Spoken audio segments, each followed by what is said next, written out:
नमस्कार, मी पंजाब डक पासून परत राज्यातला हवामान अंदाज देणार आहे.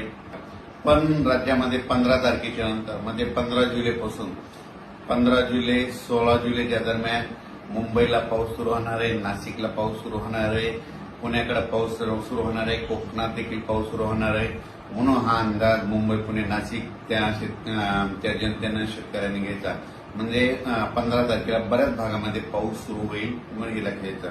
त्याच्यानंतर 15-16च्या दरम्यान राज्यामध्ये वेगवेगळ्या भागात म्हणजे पूर्व विदर्भ, पश्चिम विदर्भ, दक्षिण महाराष्ट्र, उत्तर महाराष्ट्र, कोकणपट्टी, खानदेश, मराठवाडा सगळीकडे म्हणजे 15 तारखेपासून दररोज वेगवेगळ्या भागात विखुरलेल्या स्वरूपाचा पाऊस सुरू होणार आहे. म्हणून हा अंदाज सर्व शेतकऱ्यांना लक्षात घ्यायचा.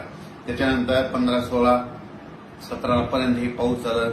पुन्हा त्याच्यानंतर हे पाऊस काय होणार आहे, 20 तारखेच्या नंतर परत आणखीन वाढणार आहे. मग 20 जुलैपासून परत मुंबईला जोरदार पाऊस सुरू होईल.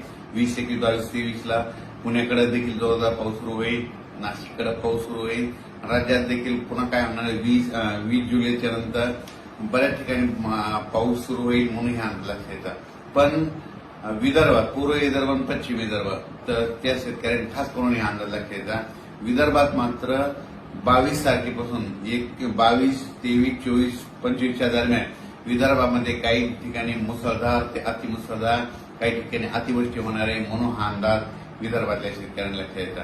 मग सांगायचं झालं तर नागपूर जिल्हा, भंडारा जिल्हा, गोंदिया जिल्हा, चंद्रपूर, यवतमाळ, गडचिरोली, त्याच्यानंतर इकडं यवतमाळ, त्याच्यानंतर अमरावती ह्या परिसरामध्ये काय होणार आहे, 22, 23, 24, 25 दरम्यान काही काही ठिकाणी मुसळधार, कुठं अतिमुसळधार. वर्धा जिल्ह्यात देखील मुसळधार पाऊस पडेल म्हणून वर्ध्याकरांनी अंदाज लक्षात. भंडारा जिल्हा, नागपूर जिल्ह्यात देखील मुसळधार, अतिमुसळधार पाऊस पडणार आहे म्हणून हा अंदाज लक्षात घ्यायचा.